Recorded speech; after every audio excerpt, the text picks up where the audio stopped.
The views on a Breath of Fresh Air podcast reflects the parties involved, and we encourage you all to use it as a conversational tool that will lead to personal studies of your own. Hallelujah, hallelujah, hallelujah, hallelujah, hallelujah. Welcome to a Breath of Fresh Air podcast. Here with your hosts, Earl Roberts and Nakhaz Gay. As a young person, Christianity can be so foggy, like smoke in the mirrors and so unclear.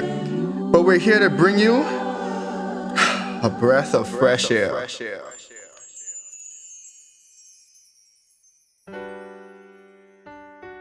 What injustices have your fathers found in me? That they have gone far from me, have followed idols, and become idolaters.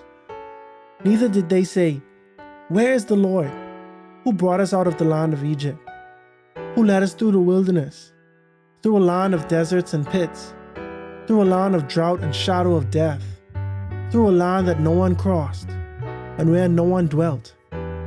I brought you into a bountiful country, to eat its fruits and its goodness. And when you entered, you defiled my land, and made my heritage an abomination. The priests did not say, 'Where is the Lord?' And those who handled the law did not know me. The rulers also transgressed against me. The prophets prophesied by Baal, and walked after things that do not profit. Therefore I will bring charges against you, says the Lord, and against your children's children I will bring charges. For pass beyond the coast of Cyprus and see. Send to Kedar and consider diligently, and see if there has been such a thing. Has a nation changed its gods, which are not gods? But my people have changed their glory for what does not profit. Be ashamed, O heavens, at this, and be horribly afraid. Be very desolate, says the Lord. For my people have committed two evils. They have forsaken me, the fountain of living waters, and hewn themselves cisterns, broken cisterns that can hold no water.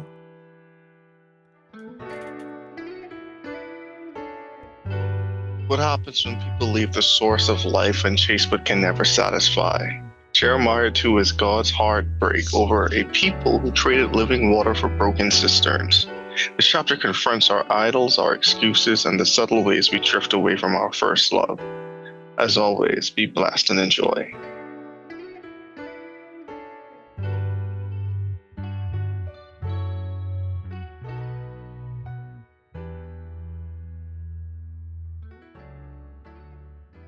All right, welcome back to another episode of a Breath of Fresh Air podcast here with your hosts Nakhaz Gay. and Earl Roberts. Hopefully everyone had a great week. How you doing, man? I'm doing A-okay, man. Hopefully get some rest this weekend. I actually got a long weekend this weekend, bro. Yeah, I've been out of town all week. So not all week. Let me don't lie. For the last like 3 days. Okay. She came out today, but then she got to go back out town tomorrow. Yeah. And she bringing Nola. You know, she got like a family function. Last week was a wedding. And so yeah, man, I get to do my homework. You know, probably get a full night's rest. Let's clap it up for that. Let's know what that feel like for a while. Not for real, because even when I was in Huntsville, we had that, right? But we were so busy doing stuff, you know, and you take full advantage. But yeah, bro, man, work busy, school busy, everything else in between busy. But even now, I still, since the last time we spoke, I do 7 more days on eating whole foods, bro. Like nothing processed, basically. You know, not vegetarian or nothing, but nothing processed. Yep. You know. By the grace of God, bro, we going strong. We going strong. How was your week? Boy, my week was crazy intense, bro. I literally felt like I tell my boss today, I say, I feel like I came out of a boxing match this week. Oh. And the only good part about it is, you know, like you ever see like after like a real boxing match or a UFC fight, and you look at the person who win and you like, my gosh, How you when you look like this? But what Right. they can say is, at least I knocked the next guy out. Yeah. And I say, boy, the only good thing about it is I knock out everything this week. Well, that's So if good. so by the grace of God, bro, but like it was an intense week, bro. We had literally like 5 big submissions this week. So Oh, it's just it was one of them weeks where boy, you're just constantly in the grind, bro. And just yeah. locked in every day.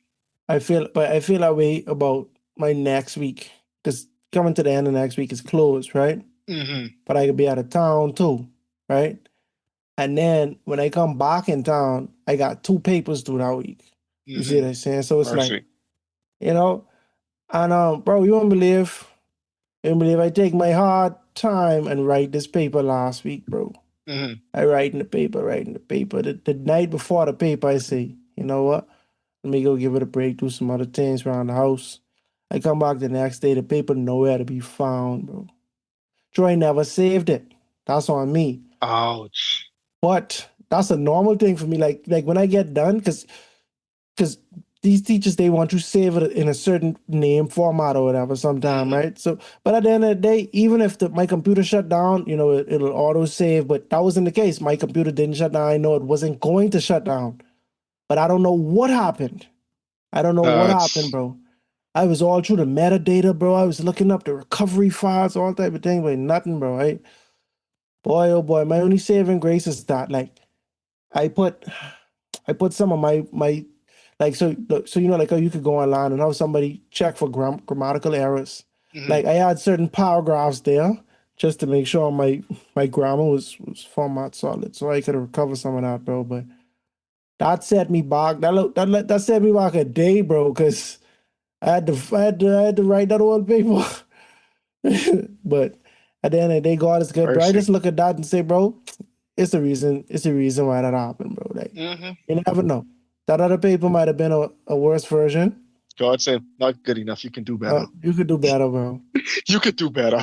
As we might get 1 point off or 2 point off because a point could make a difference between an A or A minus or A minus or a B. You know what I mean? So as we try to squeeze Fox. as much points in every assignment as possible, bro. Mm-hmm. I feel you there. it, I feel you there. Boy, oh boy.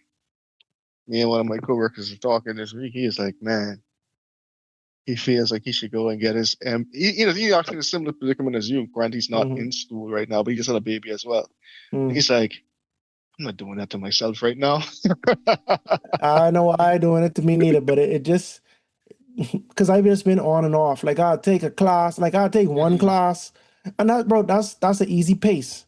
But now I just like, bro, if I do 12 months just taking 2 classes a semester, bro, you see what I saying for the next like 4 more semesters, I could be done. Hmm. I could be done. Then when my daughter won, I could say I coming home and when Yeah, work done, it done. You see what I saying? exactly. And so that's why I pushing myself like that. But I really want to be done by next year. Next year around this time. Around this time, by the grace of God, bro, I could be done. So, and I think that'd be cool too, because then I'll be like 10 years after I get my bachelor's, I get my master's or whatever. But God is big. God waking, bro. That's a good thing. God is waking. yes, sir, yes, sir. But yeah, man, let's get into it. I have not read the Psalm this week. I'll just be honest with you all. So you're gonna be new, new to me and to y'all. All right, so it's Psalm 38. Let's do it. A Psalm of David to bring remembrance. Prayer in the time of chastening. It's gonna be interesting. Hold on. Is this the one or that's the one we read last week? Okay, yeah, I was gonna say, hold on. This one seemed a little familiar. So technically it's Psalms 39. Yes. Also a Psalm of David, prayer of wisdom and forgiveness to the chief musician, to Judith Thorn. Anyway, let's hit it. So I said, I will guard my ways, lest I sin with my tongue. I will restrain my mouth with a muzzle. While the wicked are before me, I was mute with silence. I held my peace even from good, and my sorrow was stirred up. My heart was hot within me. While I was musing, the fire burned. Then I spoke with my tongue. Lord, make me to know my end, and what is the measure of my days, that I may know how frail I am. Indeed, you have made my days as hand breadths, and my age is nothing before you. Certainly every man is at his best state is but a vapor. Mm. Selah. Surely every man walks about like a shadow. Surely they busy themselves in vain. He heaps up riches and does not know who will gather them. And now, Lord, what do I wait for? My hope is in you. Deliver me from all my transgressions and do not make me the reproach of the foolish. I was mute. I did not open my mouth because it was you who did it. Remove your plague from me. I am consumed by the blow of your hand. When with rebukes you correct man for iniquity, you make his beauty melt away like a moth. Surely every man is a vapor. Selah. Hear my prayer, O Lord, and give ear to my cry. Do not be silent at my tears, for I am a stranger with you, a sojourner, as all my fathers were. Remove your gaze from me that I may regain strength before I go away and I am no more. Very poetic. Yeah, very, very Ecclesiastes-esque, you know? Mm-hmm. Yeah. And maybe maybe Solomon was aware of his father's writing about everything being a vapor. You know what I'm saying? That's what I'm saying. Like it was giving me that ecclesiastic vibes. Yeah. Um so yeah, I mean, it's interesting because David start off by saying, God, let me know what life really about for real. Like what my life about? Like what's the measure of my days? Like, let me know my end. And his confirmation was that his days are like breaths, and my age is nothing before you. Certainly every man at his best is but vapor. Kind of morbid a little bit. You know what I'm saying? It's like a But man who's just reflecting right now, bro. yeah, but it's his way of understanding the relativity of humans to God. You know what I'm saying? So it's like, let's say even if you live 80, 100 years, we know 1,000 years to God is like a day. 100 years to God is like a Mercy. day. You know, Boy, that's like in the that's less grand than a scheme of day. things, yeah, in the grand, excuse me, in the grand scheme of things, right? And at the end of the day, we were, you know, God breathed into us, and when time ends, that's what we going back to being that breath. Just that breath, that dust or that dirt, whatever have you. And I think that's kind of the message that David is portraying now. Like, hey, at the end of the day, that's just who we are. We just, God's breath into us. And then in verse 6 we get a little bit of the ecclesiastic feel, or feel, where he like, you heap up riches and you do not know who will gather them. That's almost like, I think maybe even Ecclesiastes 1 or maybe 2, where Solomon was like, yeah, man, I hated my life because, like, bro, when I pass away, who I can give this wealth to, I can give it to my Yep. son. Mm-hmm. I don't even know if he could be a fool or not. You know what I mean? Exactly. Yep. And it was clear that Solomon despised foolishness or folly. You know what I mean? Everything was vanity to him. Everything was a chasing after the wind, you know. And then after this realization, David is like, bro, so what, what I waiting for? Like, what do I like? I almost thinking like, so what's all this for? And then he resolved to his hope being in God, you know. Do not make me the reproach of my foolish. I was mute. I did not open my mouth because it was Mm-hmm. you who did it. remove your plague from me. I am consumed by the blow of your hand. So I wonder, I wonder if David praying this. So okay, so it's a prayer for forgiveness, right? Mm-hmm. So in a world where this is when David, well, I don't think the plague afflicted him though. It was a plague um, that occurred over the land for 3 days. But let's say maybe he did have some type of sickness that he dealt with or whatever, have you, whatever punishment, because this is actually a response to his sins that he committed. A prayer for wisdom and forgiveness, right? So God, so in the midst of his affliction, he asking God to, to remove that from him. You know what I'm saying? I am consumed by the blow of your hand. When with rebukes you correct man for iniquity, you make his beauty melt away like a moth. Surely every man is vapor, right? And I think I get it a little bit, because sometimes we overestimate how important we are, but when tragedy strikes or when God's punishment strikes, Mm-hmm. and we can see this with Israel in the book of Jeremiah, where it's like, oh, we so big and bad, we doing our own thing. And then when God takes it away from us or gives us a punishment, we turn around like, oh, God, help us, help us. But at the end of the day, we was moving around like we was the ones who was in control of things before, But at the end of the day, we ashes and dust, we vapor, we ain't nothing substantial, especially compared to God. No, I agree, man. Like, it's just like even reading this, it's just so like real. Mm. And I know that's not Descriptive. exactly that's what I was Mm-hmm. trying to go for, but it's again like I think in these last few Psalms we've seen David just being, honest and raw with his prayers and his what he's going through in life.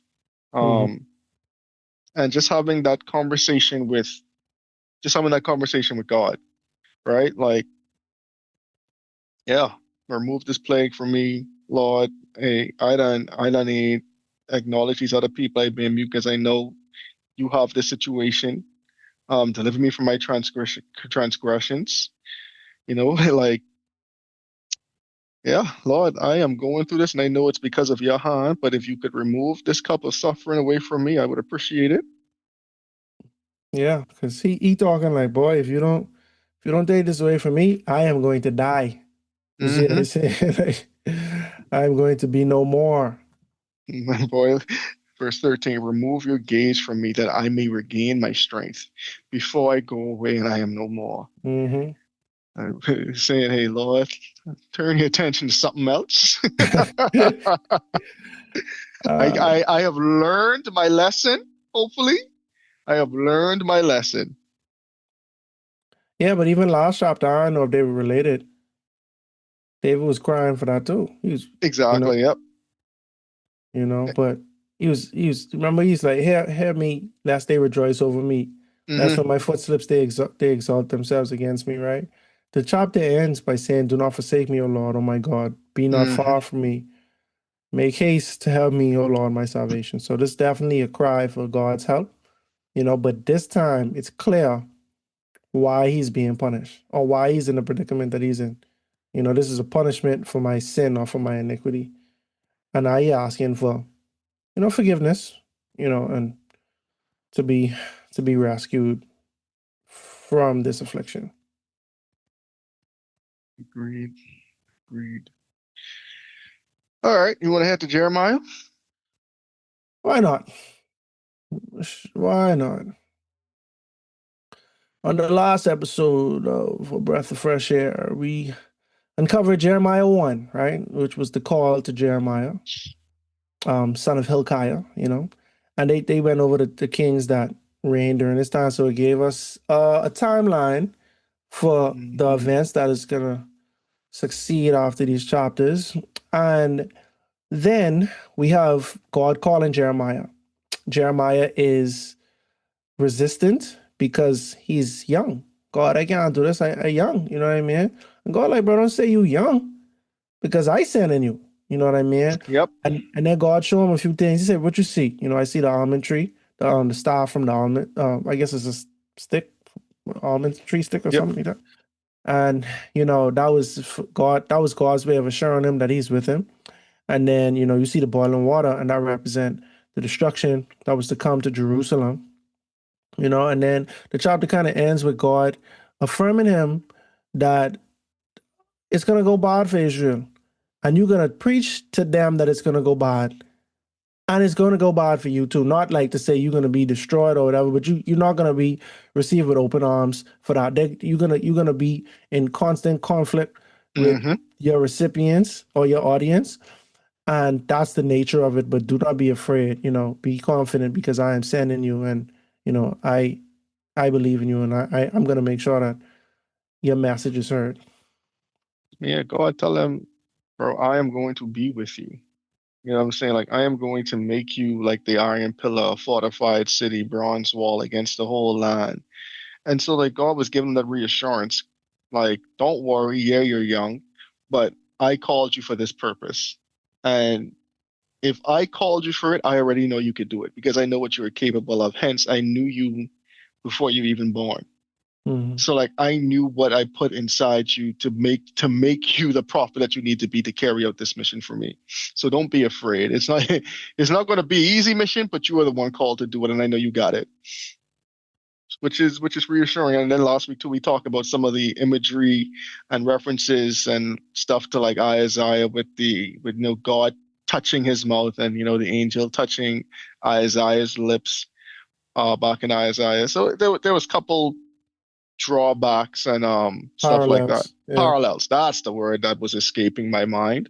I got you, bro. Parallels. Teamwork makes the dream work. Show.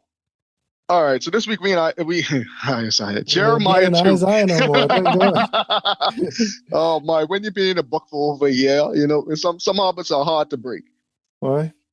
All right, so Jeremiah 2.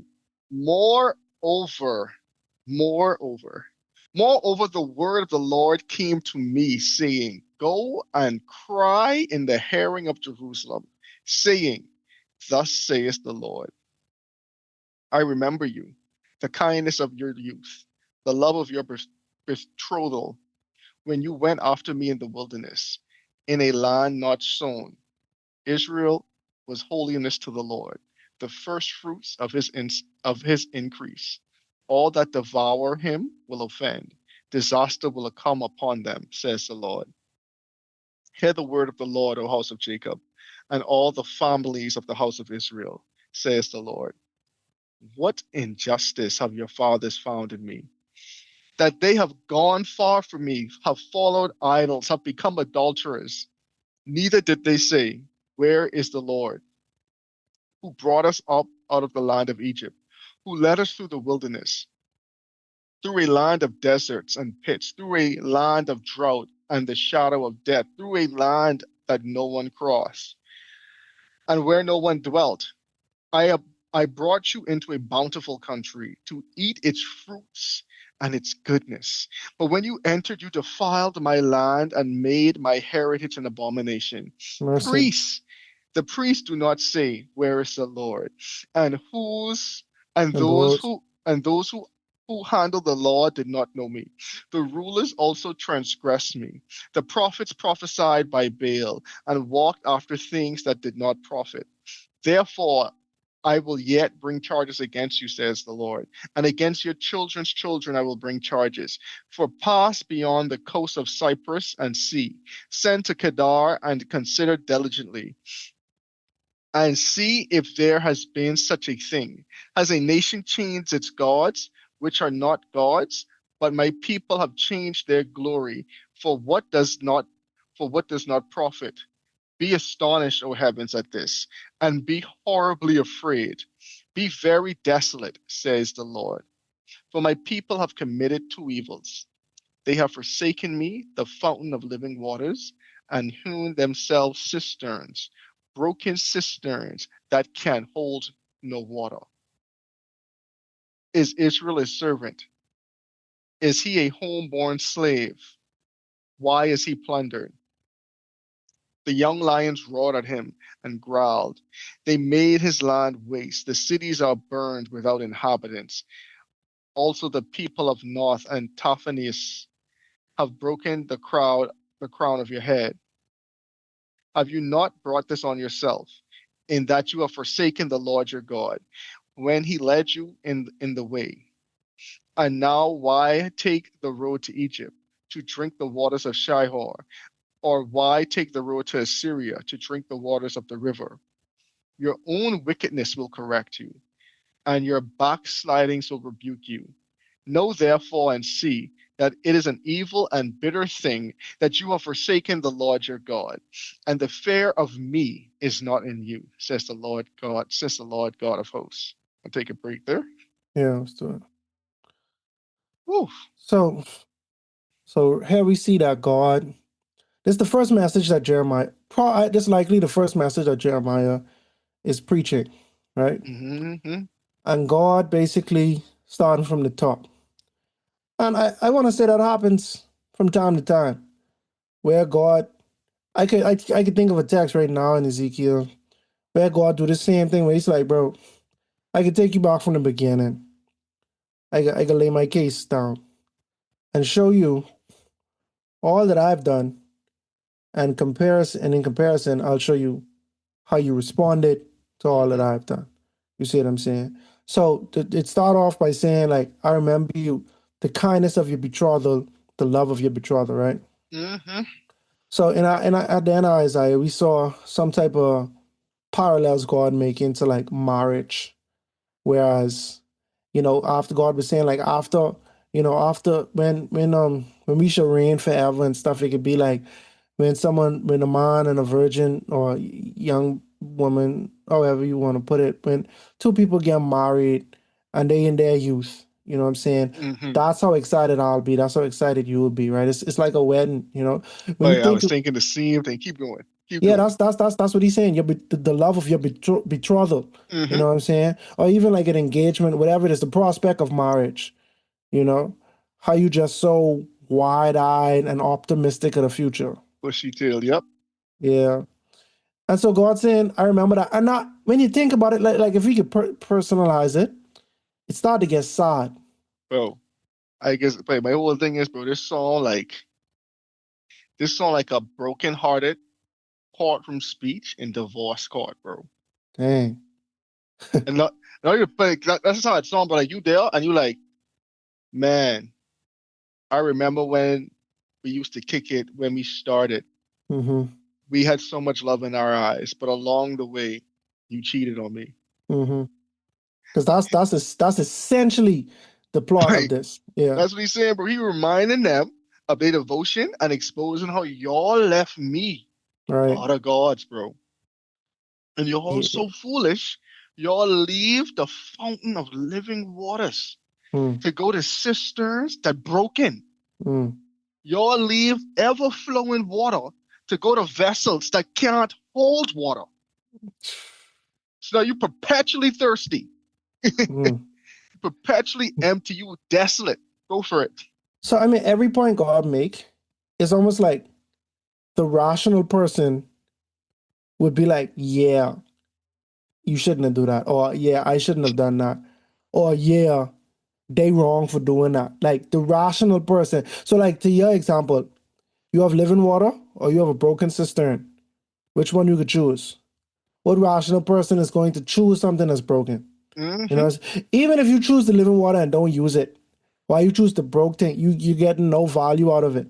It's irrational to choose. Excuse me. And God taking it all the way back. He like, yo, when I take you out of the wilderness, and that's why the first five books of the Bible is so important. It's really extremely important for the rest of the Bible. Genesis is like, whoa. You know what I'm saying? Like you can't get a better start. You can't. I Mm-hmm. don't think you could get a more like intriguing, informative. I can say because better is subjective, but start than Genesis out of anything else in the Bible, bro. Like that's just so multifaceted. And then the other four books after that, they got laws, they got stories, but it sets up the groundwork for the way the Israelites would conduct themselves Mm-hmm. drawn out. So like they say, hey, this is good, this is not good. So when we see them doing X, we know that hey, they obeying or we know that they disobeying. So God basically saying, when I established all of this stuff, bro, it was so good. It was good when we was leaving with them plagues. When the because you remember this, bro. This was like 5 years ago for us. When Miriam had her song, I can't remember who all had a song, but remember we were saying, bro, it's just so funny because it's like in Disney, they have these musicals. Musicals. Yeah, I remember making that point, and it's like you reading this, and it's like that, like you triumph, and now someone is singing.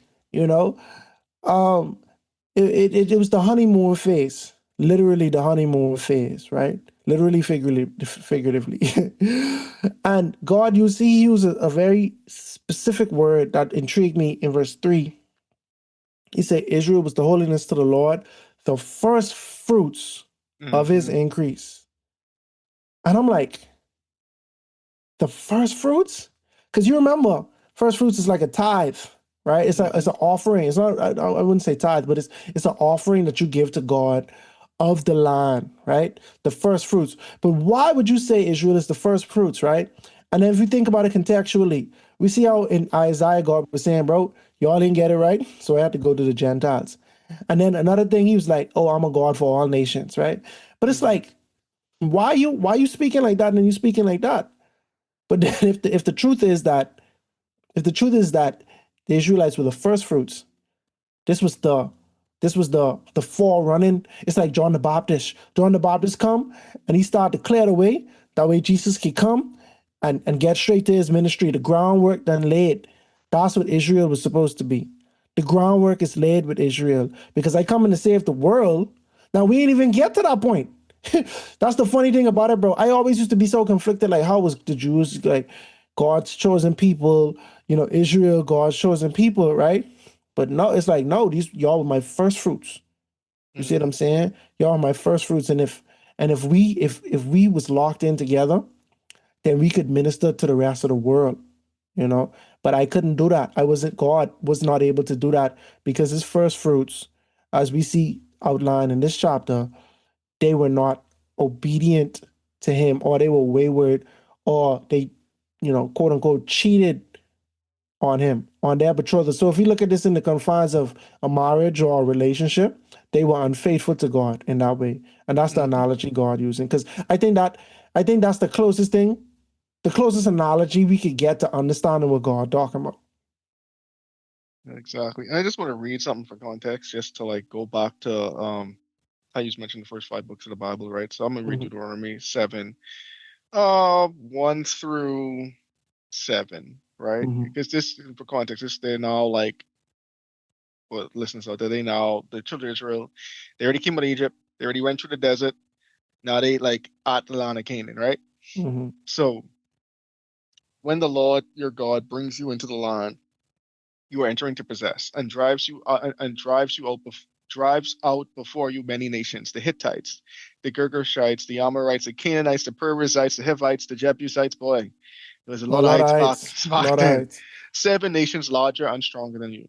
And when the Lord your God has delivered them to you, and you have defeated them, then you must destroy them totally. Make no treaty with them, show them no mercy, do not intermarry with them, do not give your daughters to their sons, or take their daughters for your sons. For they Mm-hmm. will turn your children away from following me to serve other gods, and the Lord's anger will burn against you and will quickly destroy you. This is what you are to do to them. Break down their altars, smash their sacred stones, cut down their Asherah poles, and burn their idols in the fire. For you Mercy. are a holy people to the Lord your God. The Lord God has chosen you out of all the peoples on the face of the earth to be his people, his Mm-hmm. treasured possession. The Lord did not set his affection on you and chose you because you were more numerous than the other peoples, for you were the fewest of all the peoples, but it was because the Lord loved you and kept the oath he swore to your ancestors, that he brought you out with a mighty hand and redeemed you from the land of slavery, from the power of the Pharaoh king of Egypt.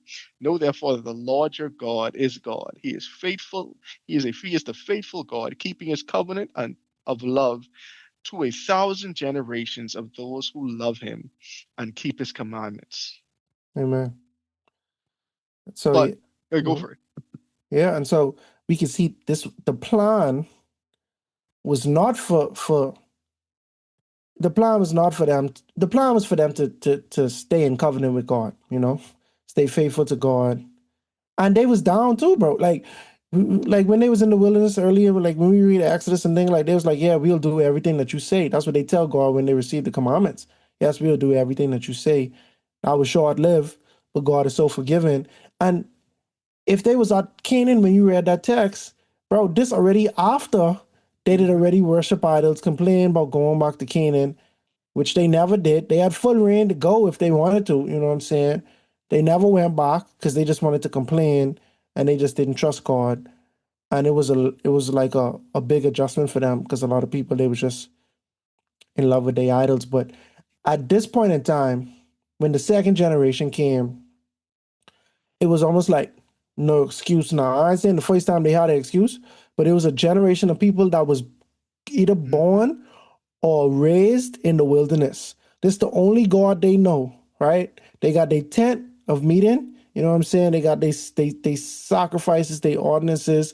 They got they Sabbaths that they keep in. So you quite familiar with God. Mm-hmm. And when they got in the land, they did not obey them instructions that you just read. Exactly. They did not purge the land. They did not. Exactly. And as a result, the same thing God prophesied was to happen, happened, you know. Mm-hmm. And this ain't a one-off thing where it's like, oh, they forget. Moses said the same thing, bro. This same thought has been exhausted to them. You know, it's like, hey, I stressing this, but it just didn't work out how God wanted it to work out. And the people got, I mean, just for context, right? So you go back to, I guess that'd be the book of Joshua, because after Deuteronomy, you get Joshua, and then Joshua's when they actually entered the land, Mm-hmm. and when they actually started to drive out the people. Even when we go back in Joshua, we see that they were supposed to conquer from here to here, but then some of these lost tribes, they was like, we already get our land. We just gotta go fight for y'all. Yeah, we No, can no, stay no, here and set up shop with our families, right? So then the people they lose steam, and they never fully finished the mission God told them to do. mm-hmm. And to Kazi's point, just as God said, "Hey, if y'all don't do this, these people, these same nations y'all left gonna be a stumbling block for y'all." That's exactly what happened. A generation later. Exactly. And A then generation later. we see even these people still sticked around long enough where even King Solomon was got led astray by marrying multiple other nations to get their daughters. And then he slowly started to turn his heart towards their gods. Mm-hmm. You know what I'm saying? So God knew what would happen if they didn't follow his instructions. Yep. And to people saying, "Oh, that's so cruel, wipe all these other nations," he said these weren't God-fearing nations, clearly, because they were all worshiping other gods. And then even in the conquering, we see where God still made a way for grace for people who actually chose to serve him, a la Rahab. Mm-hmm. So yeah, man, that's we, Yeah, I ain't here to talk on the we even politics talked to of like it. verse 3. That's true. That's true. But anyway, so God pleading and saying, "Hey, what I do? Wait. I'm sorry. Wait, is that the part yet? Have followed idols and become idolaters." Oh yeah. So that's what God's saying in verse 5. In verse 5, he like, bro, what I do, bro? Like, what your fathers tell you I do that caused you all to leave? You know what I'm saying? Like, was I being unfaithful to you? And you like, all right, nah, I ain't sticking around for this, or what? You know what I'm saying? And then, excuse me, neither did and they also didn't say, hey, um, who like where's God who brought us out of the land of Egypt, who led us through the wilderness, through the land of deserts and pits, through the land of drought and shadow of death, through a land that no one crossed and where no one dwelt. You see what I'm saying? Like God saying, bro, I ain't lead you to nothingness, bro. I bring you to Hmm. something dread, bro. You know what I mean? Like your fathers couldn't even say like, bro, God do us part. He bring us through all of this and that for nothing, bro. God saying, no, I bring y'all through a bountiful country to eat its fruits and its goodness. But when you entered, you defiled my land and made my heritage an abomination. The priests don't check for God. But my boy went that God went down a whole list. He going down the list, bro. The priests don't jack for God. The pastors or anybody who's supposed to be teaching the law, they don't care. Now, for context, remember we say in from the Kings and Chronicles account, the book of in the temple, under King Josiah's reign, they had not even found the law at this time, unless this was like years later. Like if this was the same year when God gave him that first vision in chapter 1, they had not even found the book of the law at this time. So this God saying, bro, y'all don't be checking. Y'all don't be checking for me. You know what I'm saying? And then when y'all prophesying in the name of Baal. Side point. I don't really like when people say Baal. That's kind of irked me a little bit. Because I just know it as Baal. I mean, it's almost like you're saying a ball. I mean, it's a big side. It is a weird word, right? Because that's 2 A's. Yeah. But like Aaron have 2 A's. I don't know what my point is there, but we have 2 A's. I don't know to do this information right now. Yeah, like naming of 2 A's sometimes. Like people say naming weird too sometimes. Naaman? Exactly. I don't like the like the dry. I like the A, Aaron, Baal, like. But anyway, because it's not an English word, and I tried to look it up, and there wasn't no consensus on how to pronounce it. Like, all right, to see my battle, but viewers of the Breath of Fresh Air podcast know where I stand on this, you know. So, just saying. But anyway, so God like to have a Baal argument today. We can keep it quick. So anyway, so now God saying I could bring charges against you. So that's the Earl point. Where he say divorce court. Divorce court, bro. Divorce court. So God lay it down. He lay it out. Yo, it was good in the beginning. Mm-hmm. He was in love. Imagine he was a spouse. He said it was good in the beginning. I buy you house, I buy you land. You know what I mean? I take you from where you was and I elevate you. And as soon as you get in the house, you start desecrating my house. You know what I mean? This is next sidebar, right? I really want to know how bountiful that region was when they conquer it. You know, with the 2 people carrying a single cluster of grapes and all that kind of stuff. Because you look on a map today, that area just ain't doing it for me. But I don't know if it's this, the historical context. I don't know if it's this chapter or the next chapter, where they talk about like the land being barren, and I brought barrenness. Mm-hmm. So it's like it's hard to say. It's hard to say because if you got a long enough barrenness, you might not even know what this land was capable of. Can't catch back. Land never bounce back. Right, but at the end of the day, that area, the Middle East, Africa, rich in resources, my friend. It's hard for me to conceive. Yeah, you go down where after you get part out of the desert section, and it's just, you can look on Earth, it's a big sand belt, and it's just green under it. yeah. And so like it's hard for me to understand because I never lived in a country that was rich in resource, like, you know what I mean? Like that prevalent. Yeah. But you go to Africa. Boy, so Africa's we got home is salt and aragonite. Yeah, dog. Yeah, dog. You go to Africa, I don't even get started. Everything there. You know what I mean? So literally. So before the development and the wars and all these stuff, it probably was very resourceful. Yeah. So okay, interesting. Another interesting point. God say, yeah, charges against you and your children's children. That's in the commandments, by the way. You see what I'm saying? Visiting the iniquities of, the 3rd and 4th generation of them that hate me. You know what I'm saying? But then also blessings too. I never seen the righteous forsaken or his seed begging for bread. It go both ways, as some people don't understand. And then some of us are very blessed up, even though we ain't. You just like, bro, my life blessed up, bro. I know I ain't really as locked in as I want to be with God, but you won't understand these blessings from your grandma, your great-grandma, and think, great-grandfather, and think. Because we always give Grammy the credit for praying. Everyone had a praying grandmother. No one had a praying grandfather. A praying Grammy and a praying mommy. Yeah, dog. That's crazy, That's really crazy. Yeah. But anyway, my grandkids can have a praying grandfather, bro. Amen. They could be able to say that. And I can tell them, say that too. I can say, hey, don't misrepresent the fox now. Oh, man. But from Cyprus, right, and from Kedar, so that's like east to west.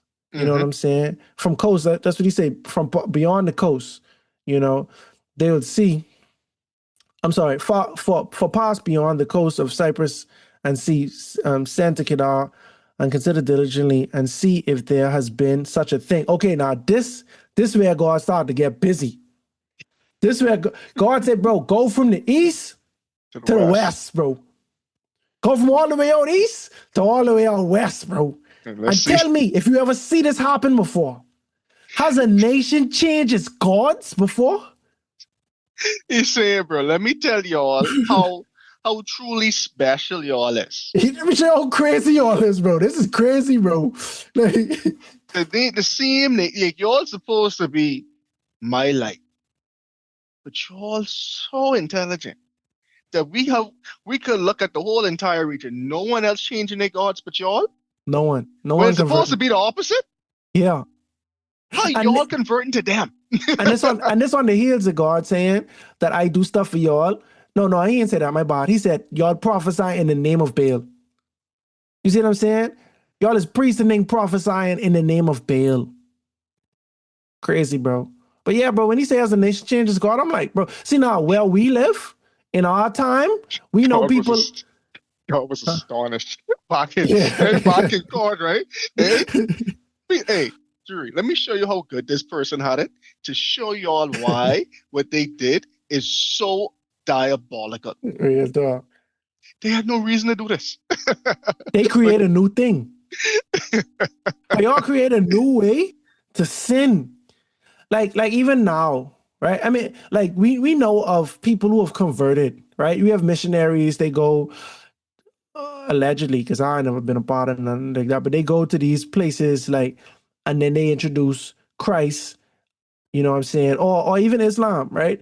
And people convert and then they tell a friend to tell a friend. Like just think about even Islam, which was like come about like probably like 500, maybe 700 years after the Catholic Church, which was the first church, I'll say just Christianity had become an organized religion, and it spread like wildfire. Now a lot of that spreading was due to war on the Christian side too. You see what I'm saying? And so that played a big role. That played a very big role. Some people capture you and they convert you to their gods and stuff like that. You see, even in the Bible, Daniel, Nebuchadnezzar them was trying to do that with Daniel. Then they changed their names. You got to eat the way we eat. You got to worship the way we worship. All these things. But as a nation, in general, y'all ain't nobody putting a sword to y'all neck. Nothing. Y'all out of y'all own free will decide. Hey, let's convert. Let's convert. Like, what type of missionaries they had over there, bro?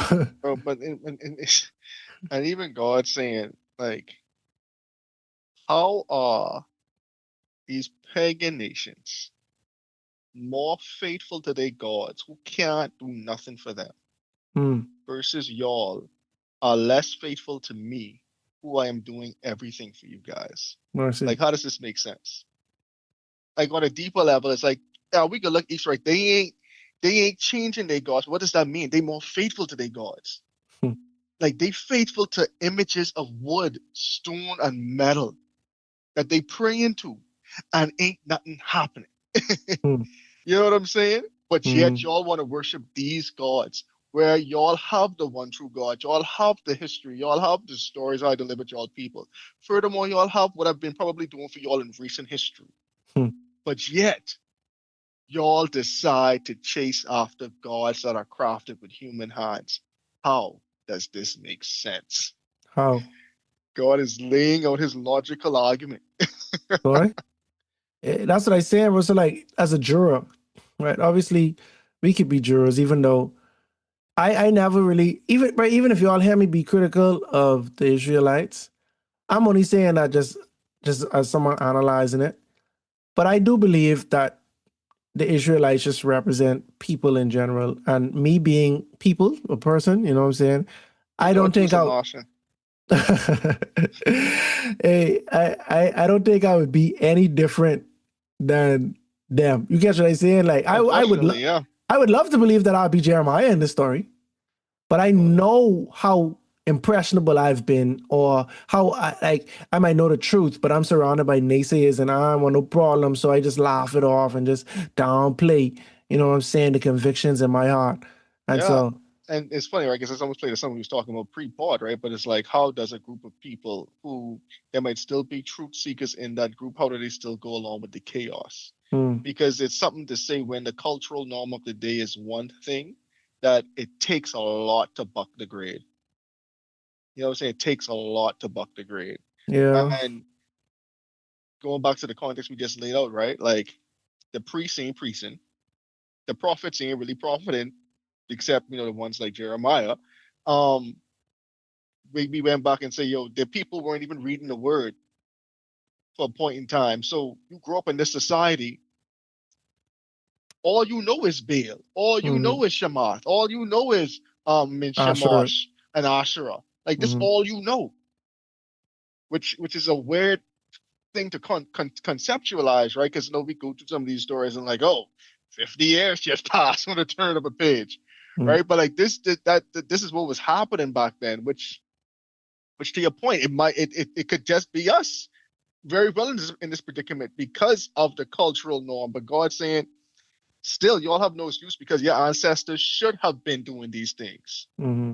So it sucks that you're gonna have to now go into captivity, but your ancestors, they messed up and they knew they was messing up.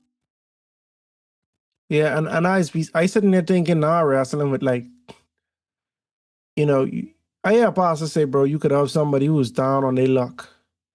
They might have an addiction or something. Mhm. Their wife leave them. They do all that. He down on his luck. He's still going home and praying the bill. You see what I'm saying? Because that's how faithful he was trying to bring on the point that these people was faithful to their God no matter what. Like he ain't saying, bro, all right, let me try a new God, even though nothing in my life going right, right? But Exactly. I still trying to rationalize now, like how the Israelites, they have a God who communicates with them, like directly like on Mhm. some occasions you could hear from him. Moses was seeing him, bro, like, or at least seeing the thunder or seeing behind him, you know what I'm saying? Like you could hear God talking to you, and you could hear it so vividly that you could write down what he's saying. Like, so when I hear God talking to me, I just get a conviction of something, Mhm. and I already have the feeling in me that, oh, I shouldn't have done that, or I should be Mhm. doing this, and now sometimes, but God even say, Solomon wasn't communicated to by prophet or dream or Urim. So you have God had his means of communication, but the idols clearly did not have means of communicating, unless it was like a devil, a demon or something like. But you have the superior, you have the true God here. And Yep. I'm just like, but nah, man, if God used to pull up on them, because it could be probably years when, well, I don't even gonna say that. At this point in time, the prophet was delivering the message of God. So you just got to take your word for it, right? And I'm Mhm. just like, man, why God didn't show up? And but at the same time, God can say, I do that though. But when I was doing that, it didn't make no difference. It didn't No, make no difference, bro. You know what I and mean? then and then the underlying point, the analogy you just said too, is like these people wasn't seeking after God. Mm-hmm. We see in Isaiah multiple chapters, especially coming down to the end, where God was saying, and I think we will get to this, but like, what more could I have done for you guys? Like, I didn't do all of this, but you guys turned your back on me. Remember in Isaiah, God was like, bro, show me the divorce papers. Mm-hmm. Because you guys saying, I left you, but you left me. Right. I was there the whole time. You guys weren't looking for me. So now you go into this closet and you're saying they praying the veil, but like to your point, they ain't even looking for God. They ain't trying nothing new. They saying, but this is what we doing. Like y'all ain't seeking after God. So God's like, okay, well, what's there for me to do? Mm-hmm. I could, hey, guys, you could want something and I have it, but you never come to me. You You know what I'm never saying? even, yeah, you never even consider me, bro. You never even thought to come to me and ask me for that. So what am I supposed to do? There's only so often I could step in and intervene You don't want nothing on to do with behalf. me. And then you see what God, and sometimes what God saying, right, do this for my name's sake. Now these other nations getting a little disrespectful towards me. So I got Right. to go beside, I got to operate outside of y'all to show these other people what's up. Yeah, But bro. It's a conundrum, bro. big Skipping one. skipping down to verse 15, right? The young lions roared at me and growled.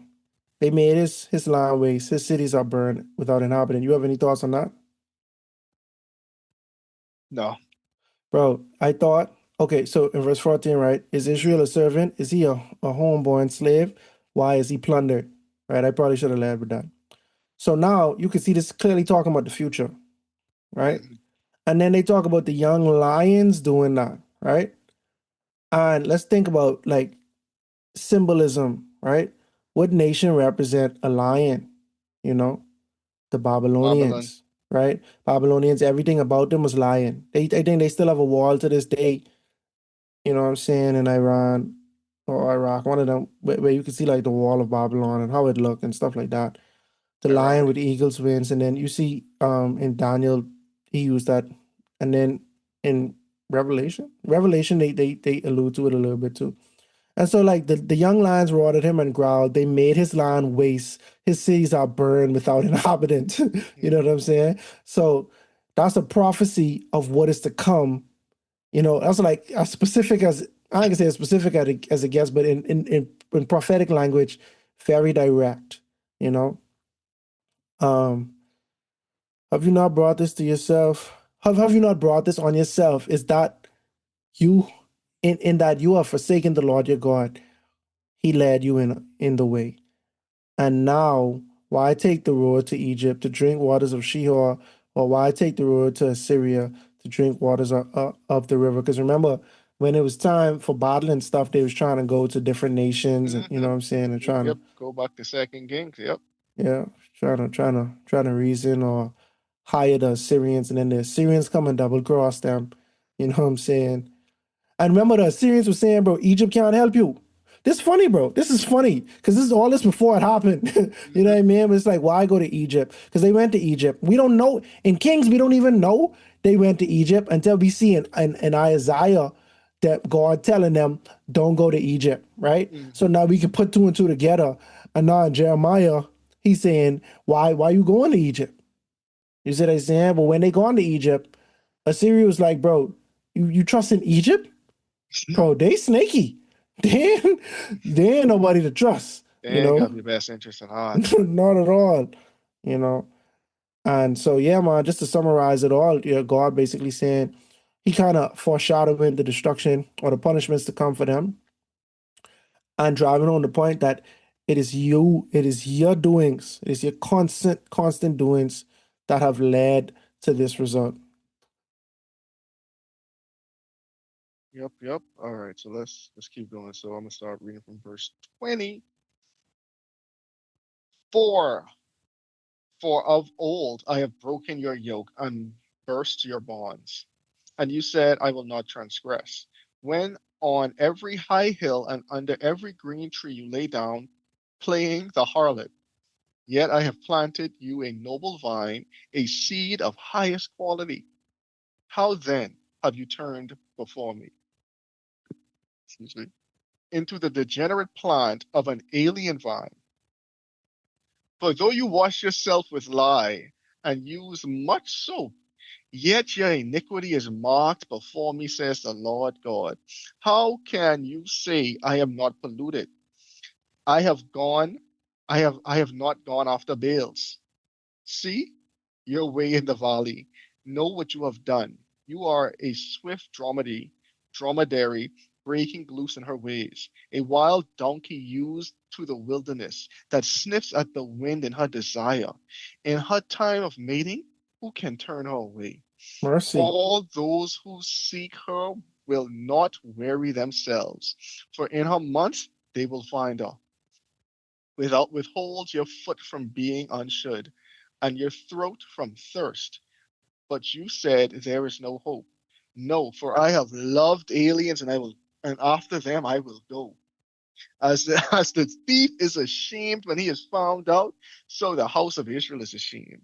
They and their kings and their princes and their priests and their prophets, saying to a tree, you are my father, and to a stone you gave birth to me. God cooking, bro. Yeah, God cooking, bro. God cooking, bro. It gets deep, bro. God It gets deep. cooking. For they have turned their back on me and not their face. But in the time of their trouble, they will say, "Arrive and save us." This harkening back to the judges too. But Mm. where are your gods that you have made for yourselves? Let them Yeah, arise. that's a true story. This ain't even this ain't but it's he prophesied in the future, but literally he this happened already. Like Multiple times. yeah. If they can save you in the time of your trouble, for according to the number of your cities are your gods, O Judah. For according to the number of your cities are your gods, O Judah. Why will you plead with me? You all have transgressed me, says the Lord. In vain I have chastened your children. They receive no correction. The sword has devoured your prophets like a destroying lion. O Damn. generation, see the word of the Lord. Have I been a wilderness to Israel, or a land of darkness? Why do my people say, "We are lords"? We will come no more to you. Can a virgin forget her ornaments, or can a bride her attire? Yet my people have forgotten me, for have forgotten my days without number. Why do you beautify why do you beautify your way to seek love? Therefore you also have taught the wicked woman your ways. Also on your skirts is found the blood of the lives of the poor innocents. I have not found it by secret search, but plainly on all these things. Yet you say, "Because I am innocent, surely his anger shall turn from me." Behold, I will plead my case against you, because you say, "I have not sinned." Why do you why do you God about so much to change your way? Also, you shall be ashamed of Egypt, as you were ashamed of Assyria. Indeed, Mm. you will go forth from him with your hands on your head, for the Lord has rejected your trusted allies, and you will not prosper by them. Boy, oh Mercy. boy. That's a lot. Which tax you ended up? I mean, okay. Oh, that you finished it? Yeah, I Okay. finished it. Yeah, I finished it. Okay, gotcha, gotcha, I gotcha. might just finish it one time. Yeah, boy. So starting from verse 20, right? Yep. He said, he quoting them, he said, you said, I will not transgress when on you and you said I will not transgress when on every high hill and under every green tree you lay down playing the harlot. Right. Mercy. So the Mercy. relevance of that is Baal and Astoreth or Ashereth, or however, Hmm. depending on the translation you use, right? Asherah, right? Asherah was the feminine deity. She was a pole. You see what I'm saying? So she was made out of wood, right? Baal was the masculine deity. He was made out of stone. Hmm. And that's relevant because God mentioned that later on in the text too. So God basically saying he was being like a prostitute for them, right? So these the people you cheating on me with. I heard scholars say that some some believe that this is not a figurative text, but it can be said that like how they have like sex cults and stuff like Yeah, that, I didn't hear about that too. right? So it's like it's orgy related, and that's how they worship these gods. You know what I'm saying? Because remember in Exodus and People can November, still say that to this day, because we hear a lot of people. It's like these devil worshippers we have with these. yeah, no, that's a fact for sure. That's a Hmm. documented fact. That's how it is. Do they spells or whatever? There's be these orgies and then there's sacrifice and stuff like that. Um, I can't remember the man name, but he's like the father of Satanism or whatever they call it, and he used to write books and do all type of experiments on that. But remember in Numbers, God you always used to say you prostituted yourselves Yep. for the gods. You know what I'm saying? This is another way of saying that. And so some people do believe that it was like sexual offerings and stuff they used to do before these idols and stuff. And then if you get impregnated, they would then dedicate that child to the gods in sacrifice as well. You see what I'm saying? We know Molech. God really was upset with like y'all worshiping Molech because they say you bring your kids through the fire because of that XYZ. So it run deep, bro. So like even if y'all like believe that or agree with that, you could see where God is like, bro, y'all going crazy. But let's just say they was just worshiping, right? Like just a regular standard worship. God say, bro, you can't tell me I innocent, right? Oh. When under every green tree and under every high hill, you around here worshiping other gods. What the high hill represent? That's where the altar is. That's where that stone gonna be. The high You places. the high places, right? Excuse me. And then under every tree, that's where you can carve that Asherah pole. And it wasn't like you had idols you could bring to your house, but it was like a centralized place where people used to create these things so you could always just go to, you know? And he's like, yeah, you claim you clean up your ark, you know, you no matter how much soap and whatever you use, your iniquity is still marked before me. This is what God's saying. How you could say I am not polluted, I have not gone after the bills. See your way in the valley, know what you have done. You are a swift dromedary breaking loose in her ways. Now, dromedary, that's like a female camel, right? So basically, the analogy here is saying you are animal on heat right now. Mm-hmm.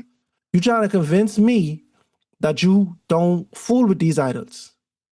But you, not only you was fool with these idols, when you ready, but you was act like you boy crazy over these idols. Like you was act like when an animal on heat and they just can't do nothing with themselves. That's how you was get if you can't worship your idols. You know what I mean? Mercy. A wild donkey used in the wilderness that sniffs out the wind in her desire. Donkeys just do that. So it's like to find the scent of the mate who they want, you know, or whatever, right? In a time of mating, who can turn her away? You know what I'm saying? So like when you ready, bro, you go on to anybody, bro. Everybody into you. Like every idol kid get Yeah, you your just going from worship, you know. all the idols. He Yeah. no loyalty, no faithfulness, nothing. You just going around like the Like you doggone on heat for yeah, you know what I'm saying? And yeah, so that's that. Um, you know, there's no hope, for I have loved aliens, and after them I will go. And that's what they saying. So withhold your foot from being short and your throat from thirst. But you said there's no hope, no, for I have loved aliens, and after them I will go. You know, the false gods, you know. Um, as the thief is ashamed when he is found out, so is the house of Israel ashamed. They and their kings, and their princes and their priests and their prophets. Fox. Because you know, we can go into when their cities are troubled and stuff like that. They calling on God and stuff like that, right? But it's almost like when you in the arc of doing something you weren't supposed to be doing. I can use food as an analogy. That's a simple thing. You weren't supposed to be eating that, or that ain't yours. You stealing it in the fridge from the fridge, you get catch. You know what I'm saying? The story of my life. That's how I get done. Everybody know mercy. ain't nothing really safe. My siblings know ain't nothing really safe in the fridge. You know what I mean? But I get catch now. I reason it. You see what I'm saying? You know you get catch doing something you weren't supposed to be doing, but like, you know what I mean? You shame and all that. And God like, but that's how you always give it up when you're all in trouble. You see what Mercy. I'm saying? Like when you all found out. You know what I'm saying? That these when a thief is found out, that's he's be ashamed. That's when the Israel would be. That's how Israel would be. You know what I'm saying? Now back to the tree thing. Saying to a tree, "You are my father." This way I get interesting because the tree represent Asherah, right? And to the stone, you gave birth to me. So God basically saying, but so for they have turned their back to me and not their face, right? So God saying, bro, when y'all turn your back to me, y'all end up being mixed up. Y'all mix up bad, bro. Y'all so mix up. Y'all talking to inanimate objects as if they gave you a life. And Mercy. who y'all are crediting the life to? You crediting the life to you telling the father he gave birth to you and the mother that he's your father. You see what I'm saying? Like, bro, everything just all topsy turvy. Y'all mix up bad when it come to that. You know? And we can see that now, bro. We have people in our generation, bro, who's argue certain stuff. And it's like, bro, come on, bro. Like this goes against biology, which you arguing. You know what I mean? This go against, bro. This go against you don't. But you know what I mean? You don't really feel this way, bro. You know what I'm saying? But at the same time, when when you don't stand for nothing, they say you fall for anything type situation, you know. So when you don't have that backing, you susceptible to all type of different ideologies, you know? It's saying, bro, y'all mix up like Kong solid, bro. Yeah. Y'all mix right up. Mix up bad. Y'all saying the woman is your father, and the mind bringing forth, and the mind bringing you here. Y'all saying this ain't making no sense. Come on, guys, what are we doing? Right. What are we doing? How does this make sense? How does this make sense, Israel? Like, what are you guys doing for real? Now to the audience, to the jury, you even say, yeah, that don't make sense. You know what I'm saying? But that was their reality. And Hmm. then, bro, certain things, bro, like you can't make sense out of religion, in my opinion. You know what I'm saying? Sense go out the window with all religions. Fox and everybody looking at everyone else's religion like, but that ain't making no sense, bro. So you telling me you drinking grape juice and you saying that's his blood? You know what I mean? Like you can trivialize some of these things and it just be like, anyway, I can leave you all to it. you know. Boy, But guys, even after all of that, the people still say they innocent. they say they innocent. They lying even to God. They even lying to God, bro. Oh my, Just it's gaslighting. bro at the highest level. Yeah, man. But it And just shows like the hardened heart, right? Like that self justification becomes like the last barrier most people have to overcome. But when your heart gets so hard where you can't even see your own sins, is where God's really is like, okay, you really ain't giving me no room to work with because you can't even acknowledge that you're doing wrong. mm, Like you know you're doing wrong, you ashamed of it, but you so embarrassed with it you can't admit it. And that's the crux of the problem right now. You all know you're all doing wrong, but you're also set in your ways. You're almost like the Pharaoh that had to rescue your ancestors from, whose heart was hardened. And right now, my people have become stiff-necked. They have become a hard-headed people. They've become a hard-hearted people. And that's what's very sad and displeasing to God. Because we said yeah, in multiple episodes, like well, a couple episodes ago, like, yo, God don't find delight in punishing us, but no. it is the consequence of our actions. And you remember I was telling you a couple of years back, I was watching this documentary. It was a secular documentary on the Jewish revolt. Mhm. And they was talking about how like they was giving backstories and it was like, yeah, during that time, like the time before the Jews, they used to worship this god named Baal and this god named Dad and then this god named Yahweh, right? And then they show a image and they was claiming it was Yahweh or whatever, right? Interesting. And I was kind of mad, bro. This is like 2021. It's like, bro, they get it wrong, bro. The Jews wasn't worshiping no false gods, right? But then when you really think about it, if you are unbiased archaeologists, just documenting the lifestyle, you have no choice but to say, yes, this what the Israel used to worship. These are their gods. You see what I'm saying? Now, if they had followed after God's design, there would be no way you could claim they was worshiping idols. But the truth is they was worshiping idols, you know? And God was saying, like even in Moses, when God literally bring them out of the land, but they say, hey, these are your gods that brought you out of the land of Israel. And they had a picture of a calf. They had an image of a calf, or a statue. And so I could easily see a world where they know God name, they know who they praying to, but then they put in Baal. They carving out a Baal and saying, yeah, that's Yahweh. You know what I'm saying? But it's really Baal. Because I don't. The first commandment: don't make no image. Well, don't have no other gods before me. Yeah, and don't make no images, no likeness of the heaven or the earth. You know, and I think if we used to be objective and assess the amount of time documented in the Old Testament where there was no idols compared to when they was worshiping idols, it's probably more time they was worshiping idols than they weren't. Hey, You know? that's a fact, bro. That's a it's a big fact. Yeah. And it also even depends, right? When you even talk about like ancient archaeologists, right? It's like, okay, time period and which kingdom. Because Mm. if you're looking at the Northern Kingdom, you ain't gonna tell no difference. Right. at all at any point in time. At any point, yeah. You know what I'm saying? So Hmm.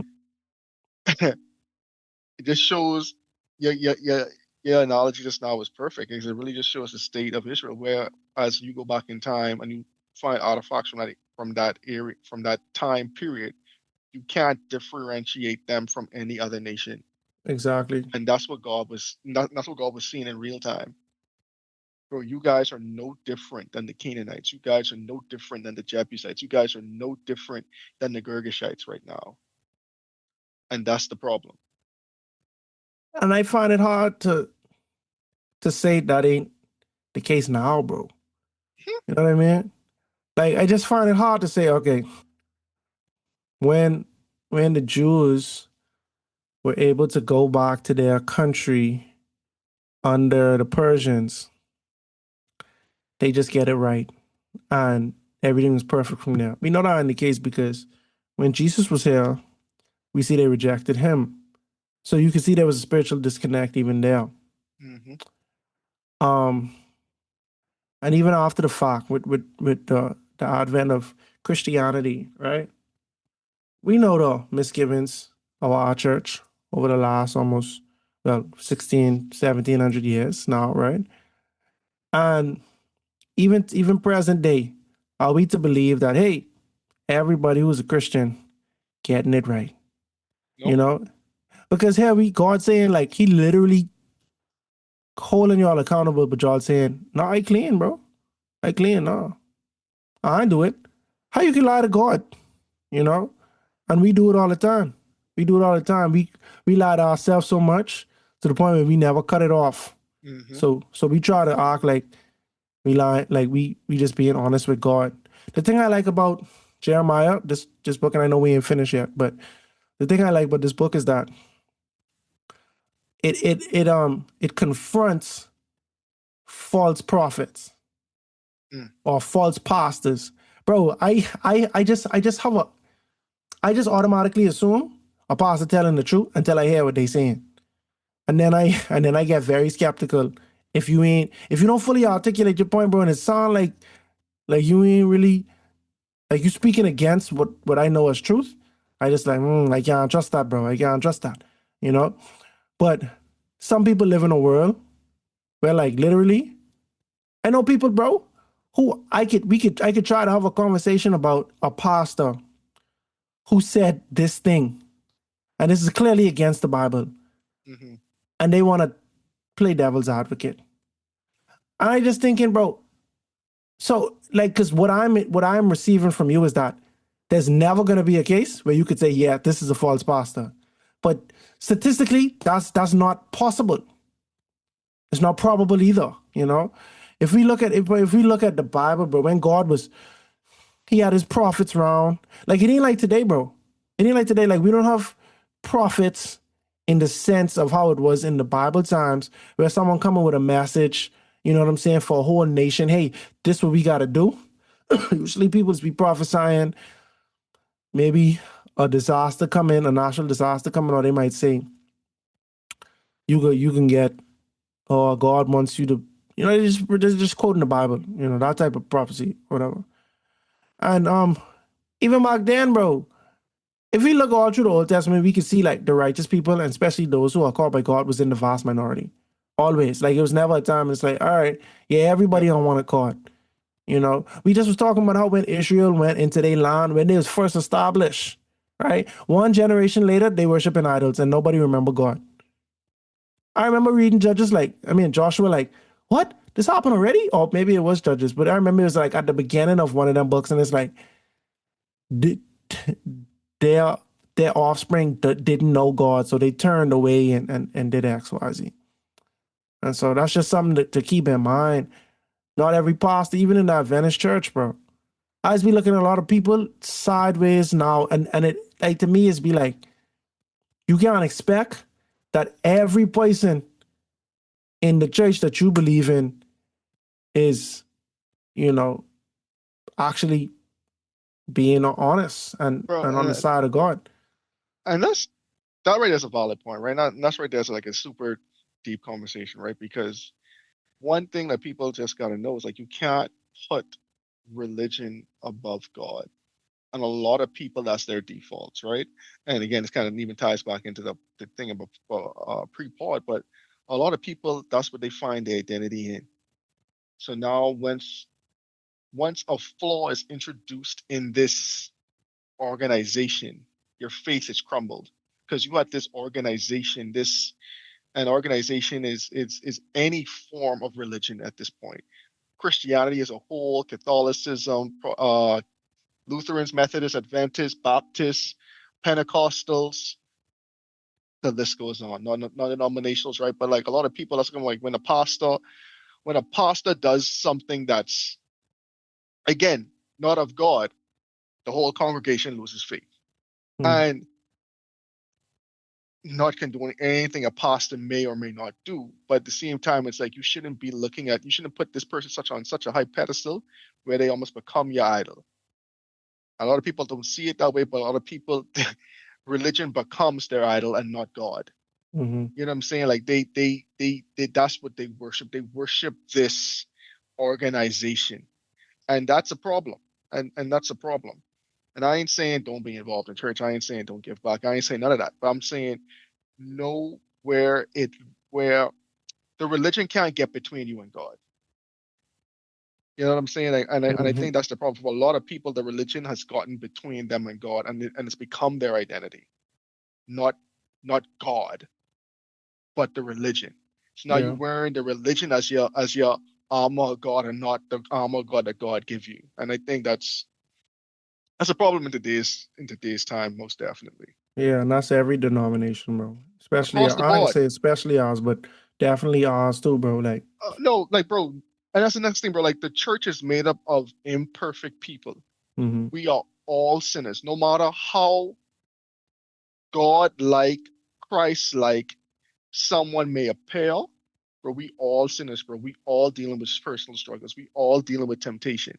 And quite honestly, the higher you get in the church, more I feel like, or the more responsibility you have of leading a flock, the more temptation is going to be knocking at your door.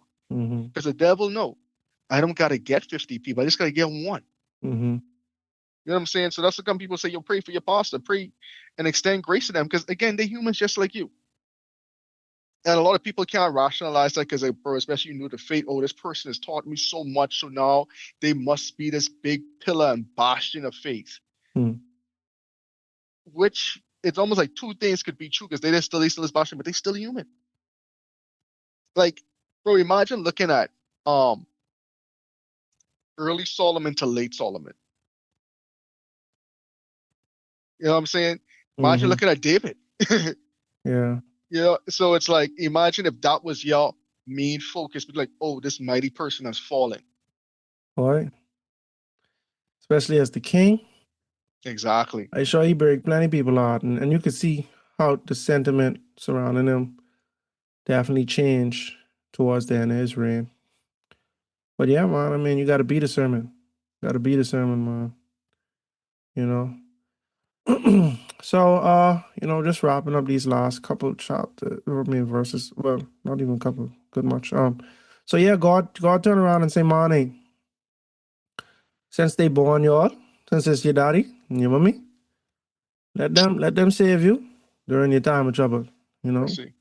because to be honest with you, y'all have so much, but y'all have the same number of gods as y'all have cities. You know what I'm saying? I don't know how much cities was around, but cities ain't like countries, so. A country could have Exactly. several cities, And and he say, why will you plead with me? You all have transgressed against me, says the Lord. In vain I have chastened your children. They receive no correction. Mercy. Yes, your sword has devoured your prophets like a destroying lion, bro. That's crazy too, because boy, they was slaughtering some prophets now. We get to King um Ahab and Jezebel. right, that's the most classic um part of it. Now I'm sure it's others. Hmm. I'm sure it's others. But yeah, man, they was just going on a rampage. They was trying to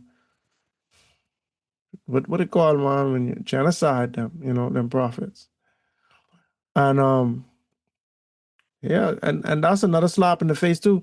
It's funny because prophets was getting killed. You look at Isaiah, right? When Isaiah was saying, bro, our prophets is a bunch of drunkards. And then, Mm-hmm. you know what I mean? It's funny because it's like, yeah, and the good ones we had, they was killing them off. You know, so y'all y'all make a concerted effort to stray away from God. Y'all work hard for that. Yep. Like y'all purposely chose to not hear my counsel. Right. You guys chose to follow after your own hearts. So it's like killing the prophets isn't just saying, "Oh, I don't want to listen to God." That's saying, "Bro, I don't even want to hear from Him. Hmm. I don't want you to tell me what to do." I want no connect. Yeah, I want them to have no access to me. It's a blatant rejection of God's word, Mm. and That's crazy. and that's what the country. Now that was the state of the country. Yeah. And not for nothing, we see. So the text that you read, Hmm. Deuteronomy 7, Yeah, Deuteronomy 7. Yep, yep, yep. where God was saying they're going to lead you to their gods, right? The people will, Hmm. if you don't take care of them. Jezebel was not from the nation. I think she was like from Sidon. So I can't remember. And she married an Israelite, Ahab. And she was intense about killing prophets. Now, how you could come in our line Mercy. talking about you doing all this? And I get you's the queen. You have the authority now, don't get me wrong. But that ain't how this go. You come here and you meet things going a certain way. Now, obviously, they wasn't the most pious group of people because the Northern Kingdom just had all bad um, all bad kings, and ever since Jeroboam, the precedent was set that there was a idolatrous nation. But even still, we still had a ray of light within, where we had a lot of prophets that we know good and well was coming from Israel. And you say, man, I killing them. And to me, it's similar to like Solomon. Now I know if Solomon killed any prophets, I highly doubt it. But Solomon introduced so much idolatry into Judah. Oh well, that was one nation at that time into Israel. You know what I'm saying? He introduced so much because he want to have wife, he want to marry everybody. He was a camel on heat. Yeah, no for what he didn't even the word, bro. I didn't even know I could have get that hard, bro. But yeah, he want to marry everybody, and he giving all them a chance to worship their God. Now it crazy to me because I know Solomon was looking like it's foolishness, bro. You know what I Yeah. mean? Hmm. But at the end of the day, you allowing it, bro. So it have to, and you have wives or a wife that serve Malak, knowing what that about. You know what I mean? But you was so freaked out that if they was doing orgies and things like that, I could see how that was easy for you to just say yeah. Because if we was to take Solomon literally, in our mind, words mean different things in different times. But Solomon said he tried everything under the sun. Hey, bro. You know what I mean? Mm-hmm. And so, like, to me, if you say you try everything and then you say, I chase every pleasure, to me, I taking you at face value for that, bro. I actually do think you experimenting for every single thing. And if you know people doing these things with idols and it's one big party and they worshiping and they having fun and things like that, I can't see you saying no, especially when you marrying them. You marrying people who's do it, you know? Exactly. When you got over 900, Hey, even if it's 10% of them who's doing it, bro. You know what I mean? Like, the odds just ain't stocking. Wait, that's just 900 temptations you just bring into your own line, bro. yeah. It wasn't too wise of the wisest man. Hmm. Being wise is one thing, but following the wisdom, that's another story. Now, I didn't say I had the best discipline. I didn't say I was the most disciplined man. I say I was the wisest now. You see what I said? Mercy. That's how you get down. But yeah, man. So, excuse me. Have I been a wilderness to Israel or a land of darkness? Why do my people say, we are lords? We will come no more to you. Can a virgin forget her ornaments or a Her bride ornaments. Yeah. her attire? Yet my people have forgotten me days without number. Bro, I know. I still have my suit for my wedding. Nah, I don't think I ever go wear it again. But it's just hard for me to throw it away. You know, some people is donated to others and stuff like that. That's cool too. But then you got some people who is just keep their wedding dress, keep Yep. their ornaments on. You know what I mean? It's sentimental value. Who could forget what they was wearing on their wedding day? Like, you just can't. I No. could tell you my whole fit. I could tell you every suit. I wear 2 suits. You know what I mean? I could tell you where I buy everything from, bro. You know? And this back to the divorce paper analogy too, you know? And he like, bro, y'all forgetting me. And if you was a real spouse, you wouldn't even forget what you wear. How you can forget just your spouse? How you can forget your husband? But people don't even forget they necklace, but you forgetting your whole husband? Exactly. God's saying y'all ain't making no sense in multiple ways in this chapter. God, and again, it's laid out so perfectly, right? Because it's saying like, hey, let's compare, let's compare logical, wise, and practical choices, and do the contrast of these things, and Mhm. show how you guys are the contrast. Like, so, and granted, saying God doing it beautifully, right? But it's right to your point. I still got I still got my suit too because you just never know. Yeah, you never know when enough vow renewal sneak up on you. Exactly. Exactly. Yeah, But that's true. That's true. yeah, man. And then yeah, going like now to like 33, I guess. Yeah, Ending 33, it up. 33. Yeah, why do you beautify your way to seek love? Therefore, you have also taught the wicked women your ways. So I'm not entirely sure on that. I just do believe that that it's like saying you getting fancy or you getting it's basically, like how like when we go to church in our bass, right? Imagine you go into the altar. You could be in your bass, or maybe you go makeup and you know what I'm saying? So basically, why you getting so fresh and you thinking, I think when they say to seek love, I think they talking about idols. You see what I'm saying? Oh Like, yeah, definitely. yeah. So why do you beautify your way to seek these false idols? Therefore, you also taught the wicked women your ways. And so I don't know, like maybe the way you all do it, y'all influence other people um how to do it, but y'all acting like it's the right thing to do, but it's not. You know what I'm saying? I don't know. So this reminds me of something, right? Like I know it's a story of Jezebel, right? So you got to be in King somewhere. But like Hmm. when Jezebel heard, I think Jehu was coming, and she like beautified herself to look through the window, and essentially it was Oh yeah, and then she uh, fall through the window. something like that. Yeah. Yeah, she fall through the window. Yeah. But it's like it's just like the trick, right? Mhm. And God's saying, man, like, why y'all why y'all seeking after a love that just ain't that just ain't worth it? Hmm. At the end of the day, like you beautifying yourself, why do you beautify your way to seek love? Like, why are you going through all of this to still do wrong? Yeah. And also on your skirts is found the blood of the innocent, of the lives of the poor innocents. I have not found it by secret search, but plainly on all these things. Um, um, we had kings, bro. They had kings who was notorious for killing innocent people. Hmm. Manasseh was one of them. Manasseh 21. I mean, Second Kings 21 for 16. Manasseh shed so much innocent blood that he filled Jerusalem from end to end, in addition to leading Judah into idolatry and evil acts that brought divine condemnation. Now, ChatGPT, check it out. For what it's worth, take it with a grain of salt if you don't trust. This ain't even ChatGPT, just Gemini.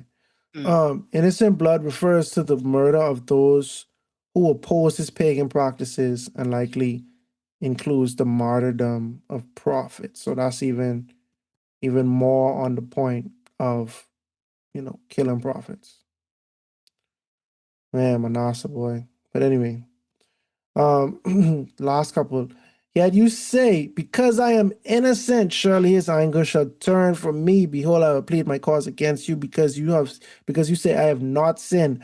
Why do you God about so much to change your way? Also, you shall be ashamed of Egypt, as you were ashamed of Assyria. Indeed, you will go forth from him with your hands on your head, for the Lord has rejected your trusted allies. Oh, this is kind of sad. And you will prosper, you will not prosper by them, right? So you keep saying, I innocent. This whole time, Mm-hmm. God ain't doing nothing, I innocent. And we're gonna see that in the book of Jeremiah. And I know I keep stressing. I do the same thing when we start in our Isaiah. I keep saying, like, oh, we can see, and then when it come around, I don't connect the dots or whatever. But we can see where God basically where it's gonna be a stalemate between prophets, Mm-hmm. false and Jeremiah and the false prophets, and they saying, "Oh, God saying we bring in prosperity," you know what I'm saying, or whatever, because they thinking, but ain't no reason for God to punish us because we ain't do nothing, Yeah. And then guess what? When see this, I have sin part. This their response when the threat of um Babylon coming. They saying God could deliver us, bro. But they coming, but we trusting in God because we ain't do nothing. God could save us, bro. God could save us. You know what I'm saying? And then God turn around and say, but you could be ashamed of Egypt, because Egypt could double cross you, right? As you were ashamed of Assyria, because Assyria could double cross you. Indeed, you will go forth from him with your hands on your head. Yep. This is basically y'all leaving, probably shackled, or however it is, you're leaving Mm-hmm. Israel to go to Babylon when the Babylonians came and captured all of y'all. Hands on your head, we leaving. Captured slaves, buddy. Yeah, y'all see all the slaves now. You know what I mean? And so yeah, but that's actually I know that's kind of sad, bro, to hear to hear the future. Obviously it's the past now, but to hear the future of God's people in Jeremiah. It's an excellent case laid out. Exactly. It definitely is. And it's it's sad. But it still shows the hearts of the people at the time, right? I mean, because going back up a few verses, right? Mhm. Um, verse 34. The blood of the lives of the poor innocents, I have not found it by search, but plainly on all these things. So God's saying, y'all ain't even trying to hide your debauchery. It's so plain to see in the days of Jeremiah. Like I don't have to search for it. Anyone with eyes could see. So that means y'all living in a blissful ignorance to not acknowledge how sinful things really and truly are, because yet I can see this, but y'all are saying y'all innocent. So either you think I dumb, or y'all just literally Good can't see liars. it. Yeah. You know what I'm saying? Or y'all just blatantly lying to your point. So Mm-hmm. God's like, so if this is what the state of your hearts are, the state of your country, the state of your land, all right, this is how this is going to end. Mm-hmm. Because clearly y'all can't even see the error of your ways. Going back to the earlier point of your hearts just being hardened. And like this, like even going back up to the cisterns, right? Like to me, it's like not only just like it's not like I take Jeremiah 2 as not just simply an accusation, which you can read it like that, and you are full well to read it like that. But you go back to the point with the cistern, it's like it's also an invitation, man. Like, hey, y'all had the source. At least for us today, like the source is there. The flowing fountains, the everlasting waters is still there running, right? And so are we going to choose to go drink from this fountain and be over here, or are we going to choose some what's inferior, these broken cisterns? Because we reading this today, we still have the conscious choice that they forsake, that they forsook. We still have the choice. Are we going to drink from the waters, or are we going to be the broken cisterns? And like that's how I read this part in Jeremiah for us in our application today. Like, which one are we going to choose? Because we still have the choice. So are we going to keep patching broken cisterns, or are we going to return to the source? And that's how I read it.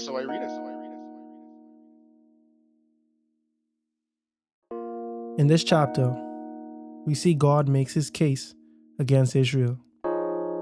He recalls the early days of faithfulness in the wilderness, but accuses them of abandoning him without cause. The people turn to their idols and foreign alliances, essentially leaving the fountain of living waters for broken, empty cisterns. But despite God's provision and protection, Israel became corrupt, ignored accountability, and justified their wrongdoings. And as a result, God warns that their choices will lead to shame, instability, and the consequences of their actions. But we'll talk more about the prophecies in Jeremiah on the next episode of A Breath of Fresh Air. Tonight's episode included voice acting by your host, Nakhaz. Remember to go ahead and research on your own in order to get a more firm understanding of tonight's episode. And if you enjoyed it, make sure to like, subscribe, and share with your friends.